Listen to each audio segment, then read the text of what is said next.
So to slightly derail any A24 talk that's not going to be on the podcast, I wanted to hold on. Let's see if I can get it. Surprise, brother! Oh my god! It's no way. The Komodo, bro. No freaking It's here. way! Oh my god! Get it rigged out. What? So, I got it, dude. That same day we were talking about it, I was like, "Fuck it, I'm just doing it." My heart's fluttering, dude. It's so cool. I played around with it a little bit, and it is awesome. I might have to borrow that from you at one point. Hey, actually, I do really want to. I'm working out with the director right now, but I definitely think a jib kind of shot would really make our film really something special. At least like one or two, and I definitely. So I'm gonna figure out when we would want it, but I definitely want to rent the C-Pan arm. So at some point, I'm gonna just dive into that and just go for it because I really want to use it. And it's a private investigator thing. And we're trying to go for this old school feel. So I'm just thinking like just one type of like cool crane shot while the brothers are walking down the street talking about the case with some like sax going on in the background. You know, some Eddie Valiant looking stuff. That's what I'm thinking. Oh, dude, yeah, absolutely. I think that'd be awesome. So, yeah, because that's like a staple of those movies, right? Like being like the jib shots and stuff. I think because everything was on a soundstage back then, and like they were able to have the Can you imagine? And maybe I don't know if it does if this is capable of doing this, but maybe like we jib down and then slide with them for a little bit after they. I don't know if that's a possibility. I have to think about that. I think you may have to. It may have to be like a special kind of adjustment for it because I know the C-Pan can definitely do the jib. Like it'd have to be like a jib slide almost, where like you're kind of jibbing but also kind of sliding. You'd have to set it up beforehand because I don't think that you can do it necessarily into a slide like a flat slide because you have to create the plane of movement before you roll because it's like everything has like the locked teeth, so you have to like set it to its locked tooth position.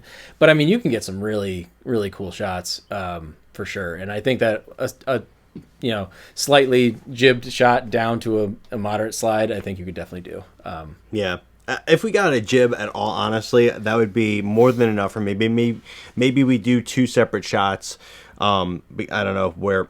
I know there's a lot of scenes where we have them kind of beat up and walking together. So maybe like a nice in shame kind of shot. Like I don't know, it could be a cool ending shot. Maybe if we do two, one where they're walking together talking and they're all good, and then one it's like at the end of the film, kind of like the juxtaposition of then and now, all the hell that they went through. But but yeah, I definitely think it would add something. I just got to see when we have time because most of our schedules, as like any kind of project like this where it's just a bunch of people trying to make it, it's just so many packed days already. So even going from tripod to handheld and readjusting to that is more than enough, it seems. So I don't know. I think I'm just gonna bring my gimbal set with my B camera set to the same settings and just go for it whenever we need it because it's just too much time to go between them. Yeah, and I think like the C-Pan would probably be good at like a jib to like dolly in. Possibly like that. I think kind of shot would be pretty good to do. I'm just trying to think about the jib down to a slide, but I think that they should both be pretty possible. But yeah, especially if you wanted to like play with it beforehand and then like rent it just for the days of the shoot, I'd be cool with that. Yeah, absolutely. I don't know how we would do that. Like where we would go because there's like I wish we lived like a little closer to each other because there's like no good middle ground. Otherwise, I'd say just like come over. Right. But yeah, maybe because I'd also want you to hang out with me for an hour and show me how to do it. Sure. Yeah. Absolutely. I mean, because it definitely, just getting used to like it being and like I in my listing I have it with a tripod too, so you're not going to have to worry about getting a tripod for it or anything like that too. You'll be able to have it on there, and then it's a great system, especially for smaller cameras too, because like you could put heavier cameras on, but you need to then add all the counter. I mean, you still have to add counter rate depending on how big your rig is, but you're using the mirrorless cameras, the Panasonic mirrorless camera, so it'll work great for you. Do you think I would need to not use the Rigid Pro attachment? Would I have to take that off to make it light enough? No. You just may have to add a little bit of extra counterweights depending on if you have any. Like having the back on it. I mean, I've flown a C300 Mark II on it, so. Oh, okay. I feel like it should be fine then. Yeah. I just gotten so used to this thing with the V-mount batteries and all the great attachments. I'm like, oh, this is the only way I ever want to film again. Dude, I'm definitely a fan of the smaller cameras. I did a gig though where last Saturday where I was.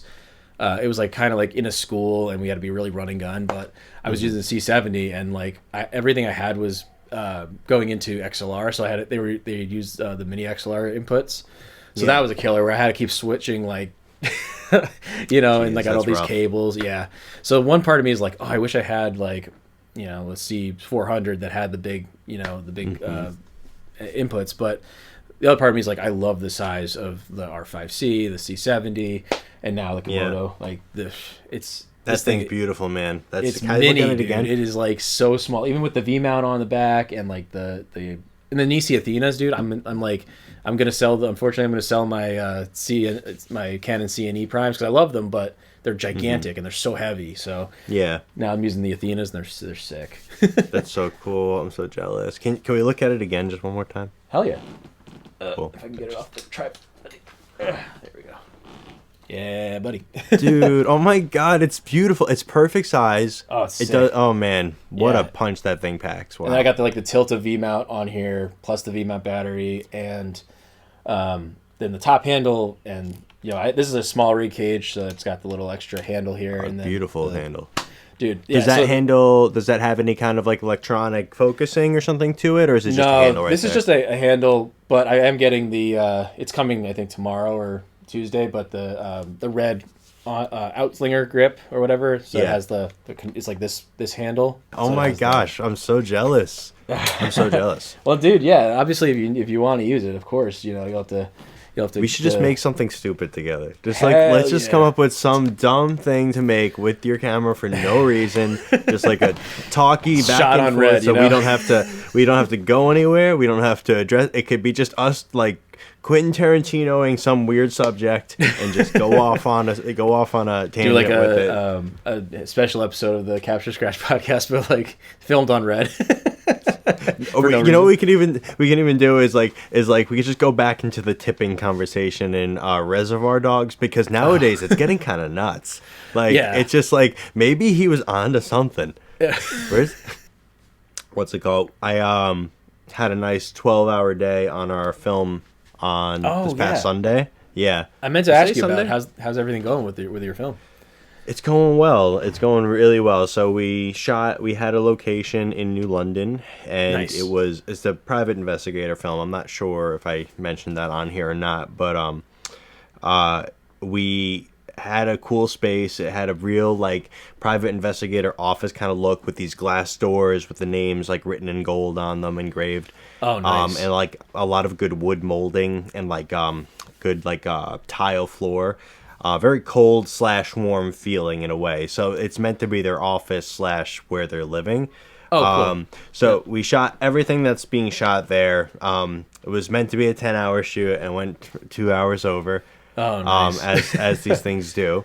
But I think it went really well. It was pretty fun. I'm pretty proud of some of the shots, and I thought some of the performances were great. I definitely have grievances about things that I think we could have done better if we had more time, but I feel like that's kind of how it is when you walk away from any shoot. Do you mind going into a postmortem about any particular thing, or?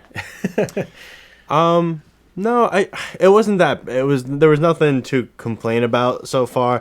Plus, I'm probably gonna be filming with these guys for another 6 months, so. No, not to trash talk, but just kind of what could have sped things up maybe, or there's certain things especially Yeah. I think just thinking about I think makeup was surprisingly longer than I had expected. We have a couple of scenes where our main characters get into fights, so we have a lot of bruises on them and things like that. So we had a portion where we had them in makeup. Which we kind of needed the time of day that it was. It was kind of late afternoon, so it was kind of important that we got it then. Yep. But then they had to have it removed for night scenes. So I was kind of wanting to just reorganize the day around what's the fastest way? Like, can we get the makeup on last and do that last? Yeah, like have it be so. Oh yeah, so I see what you're saying. So you wanted to shoot that at the time of the day with the makeup, but then have like. Yeah, so it was kind of it was definitely needed for the scene. Like they couldn't have had it at a different time. And I think for us to have made it look like it was more at late afternoon, twilight time, it would have taken too long for us to put it all together. Yeah. So I think we did what we could with the time we had, and I feel like it's every single project I feel like is like that, and I'm very proud of what we did, and the group is really cool. So I think it's fun. I'm excited to see where it goes. That's awesome, dude. That's really cool. Yeah. I mean, the fact that you're into the narrative stuff is really awesome. Like I may have mentioned, I haven't really done anything narrative in a while. So, the fact that you're making a movie is sick. That's just so cool. I'm lucky that I met a bunch of guys and not guys. It's men and women. I don't know why I say that, but a bunch of people who are very willing to do stuff outside of their normal work schedule because we're all working, and also who are very creative. I do like to write, but I write in much shorter form stuff. I'm not like I've never been able to write like a long movie or anything like that because I feel like I can't get the detail out. But to have somebody who's directing / producing and wrote the story, so they know the story and they're also working on all the behind the scenes stuff. Definitely because it's such a smaller crew, we all take part in a lot of that stuff. Some more producing kind of creative decision stuff. Nice. But it's nice to be able to kind of just walk on and do it and just film it, let somebody else's mind be in the details. But I don't envy them. I don't. Is the film you're shooting a feature or is it a short? This is a feature that we're working on. So working on a feature and that web series at the same time. Oh, gotcha. Cool. Yeah, the web series is definitely slowing down a little bit just because one of the creator of that is also working on this project. So we kind of have to spread the wealth a little bit and just take our time where we could take it. But it's definitely not bad. Nice. Yeah. Awesome. Yeah. What are you working on lately, my friend? I mentioned that shoot that I did a couple weeks ago, and then actually I'm doing a lot of events-based work. I'm going to, in a month, I'm going to Chicago to film it's basically like a conference for retailers. The abbreviation is NRA, but it's not that NRA. It's the National Retail Association. It ain't so. Even so, it would have been cool. But it's the National Retail Association. So basically, anytime they come out with retail products, this one's, sorry, I did one in January for National Retail Federation, so that was NRF. Now this is NRA, which is National Restaurant Association. So basically anything in the restaurant industry, like ticketing machines and other innovations, kind of like NAB, NAB for that. I'm surprised they're able to get that title.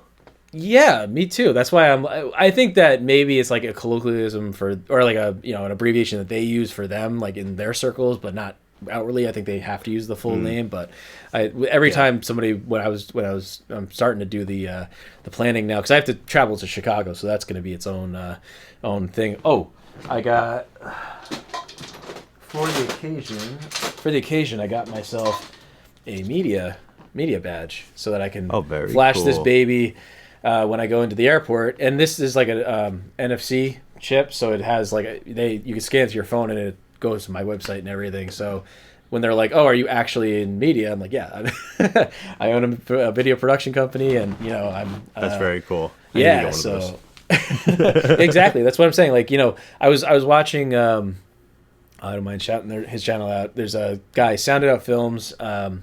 And he does. He's actually based in Boston, and he does a lot of content around the C70, which is why I started watching him. But he also, did a video about traveling, and he mentioned having the media pass because a lot of airlines, if you like do your homework and stuff, you can find that they have like discount rates for video production professionals. So really? You can get like bags checked for less than they advertise for personal use, and that's cool. So yeah, I was like, oh, I have to get. And he's like, oh, you could actually just like laminate a business card or something like that, and the one that has your name on it, your picture and stuff like that, and be able to get that through. But I was like, I'll do the Vistaprint route. So I did the NFC card from Vistaprint. It was only $30, and it's nice and here's my, we're not sponsored by Vistaprint, but yeah, that's yeah. cool. So I need to get one of those myself.